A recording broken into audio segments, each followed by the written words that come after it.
All right, so as we make our way through earnings season, the banks and the financials are coming out. And this morning, before I had my first meeting, I saw an article about Wells Fargo, and it said the shares keep sliding as analysts see it as dead money. Now, as I talk about this, I pulled it up, and the Wells Fargo stock is actually up. So it kind of defeats the purpose of my initial thought on this, but stay with me because it really wasn't about the stock price or the value of the company, more about why it has struggled as of late and why I think it should have struggled.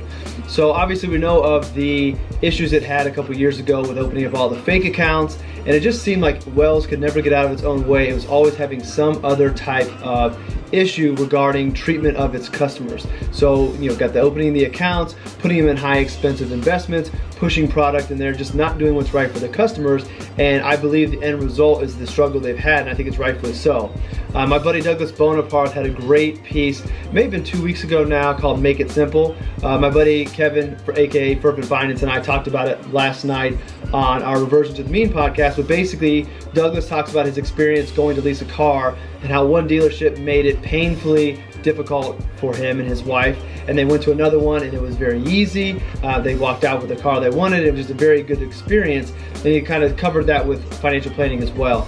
And obviously that's a big part of what I try to do with my clients. Knock on wood, no complaints on that end, and it's something that I take very seriously when I have a good relationship with my clients and provide good service with them. But I wanted to do this rant because I think that so many times business owners and advisors, since that's my community, we focus on a lot of other factors, what the market's doing, our sales, if we're in sales. But at the end of the day, if we think back to what is most important to our businesses and our success, it's our customers and it's our clients, and doing what's right with them. And I think you look no further than Wells Fargo and what's gone on there. And so if you go and deviate from what's best for your clients and don't do the best for them, I think bad things will come. On the flip side, if you take real good care of your clients, they become advocates, they become fans, and that's why we see the success of brands, which I'm a very big believer in and I'm very passionate about. That's why people spend $3,000 for a Peloton bike and ongoing service, because they take a real good care of their customers and they make it fun and it's a great experience. It's the reason that I'm such a Nike fan. It's just the brand is there and they take good care of their customers.